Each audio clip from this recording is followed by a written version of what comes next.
Good morning guys! Ito na naman kami, patuloy. Tatanim tayo ng pakwan. So before kami tanim pakwan, maghalo muna kami ng compost.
Absent kasi si may trabaho si Aguros, ako lang natira.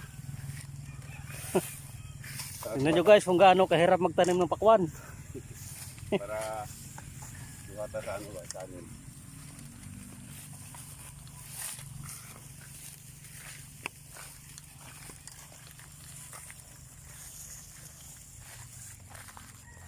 Yan na siya guys, bago magbutang og basalan sa butang og abono.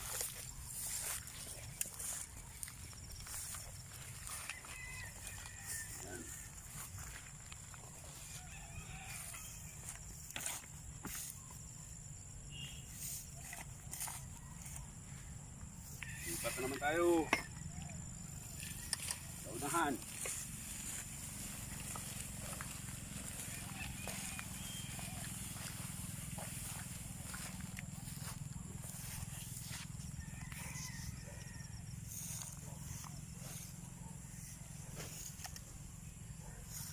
Nakilala ko nga pala yung cameraman natin at kasama ko dito magtanim. Siya yung pamahala dito, si Paring Nunoy.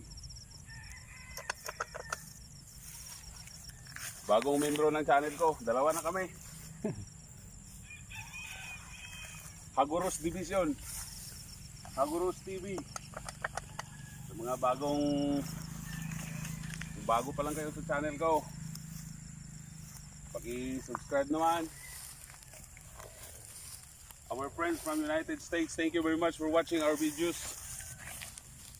This is some of the lives of the local farmers here in Mindanao, Philippines. It's hard to be a farmer, but it's quite happy and enjoy. The most important thing in the world, despite how hard your job description is, as long as you are happy, no problem at all. Thank you very much, my friend. Oh. So imagine guys, hanggang doon, nilalagyan namin ng ganito. Pero ngayon lang ako nakasama kasi Saturday ngayon, wala akong trabaho.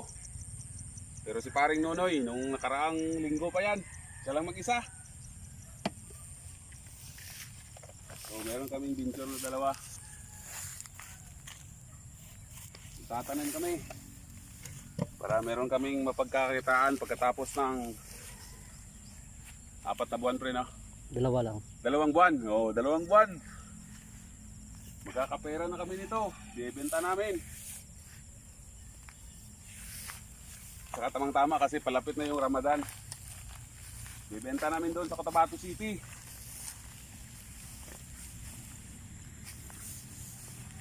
So sana samahan nyo kami. Pakwan, watermelon. Kaya nga pala yung variety ng melon na tinanim namin is sweet 16. Merong sweet 18 pero mas masarap daw yung sweet 16.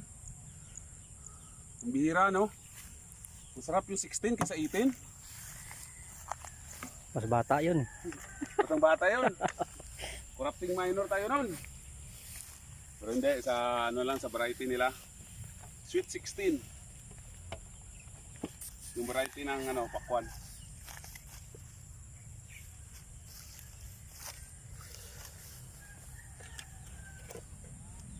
Mahirap na masaya. Adventure to, adventure. Pagtatanim, pagtatanim.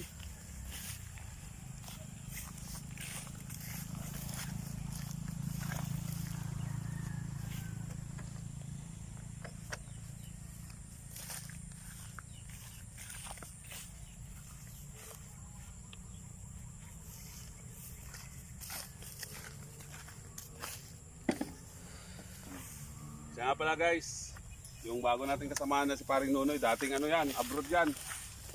Hindi nakabalik kasi COVID pa. Yung kampanya nila hindi pa nag-ooperate kasi COVID. Sa ano yan sila? Sa oil. Sa oil yun pre now? Oh, Saudi Aramco. Saudi Aramco. Permit receiver yung ano niya, position niya. So for the meantime, sinasamahan niya ako rito.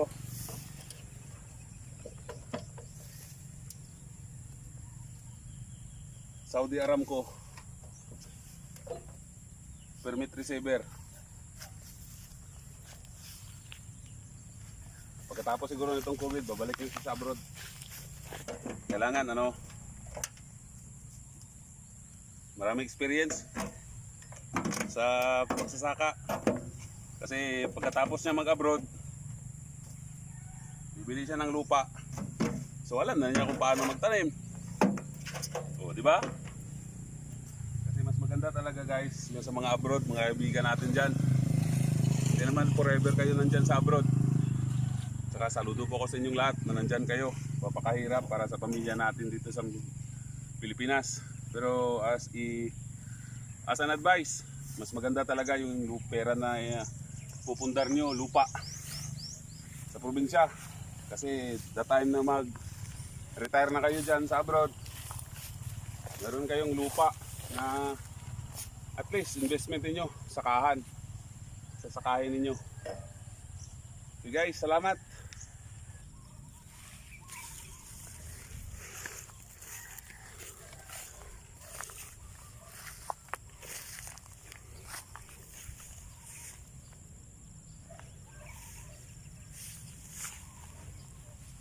Bawat butas guys, dalawang seedling.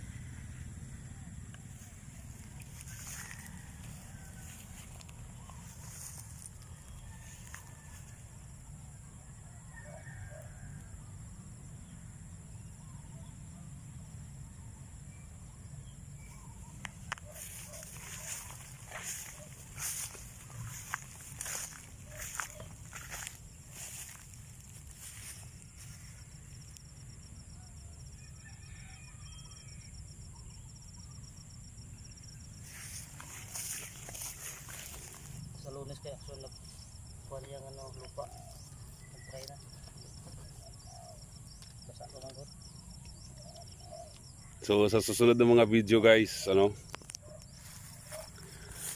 kasi itong melon daw, actually first time ko to, pero si Paring Nonoy naka-experience na to dito noon. Ano, magdidilig. Dinidiligan to.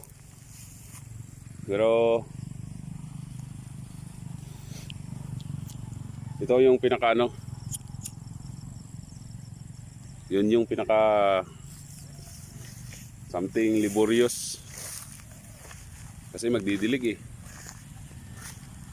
Mag-iigib ng tubig. Pero may power spray tayo, power spray. Power spray yung gagamitin natin na ano, pangdilig. So subaybayan nyo guys yung teleserye. Teleserye ba yung tawag no? Simula nung pagtatanim sa lahat ng mga gagawin dito sa pakwanan natin. Papakita ni Paring Nunoy. Kasi siya lang yung matira dito pag pag Monday, pag Lunes hanggang Biyernes. Kasi nagtatrabaho kasi ako guys. Si Paring Nunoy magpapakita siya. Ito yung bagong membro ng ating channel, Haguros TV. So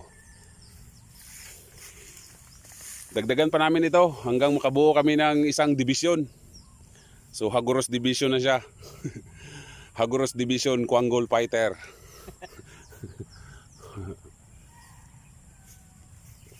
Actually, marami kami guys. Marami kami nagtatanim dito pero bihira lang dumadating yung iba. Tutulog pa siguro.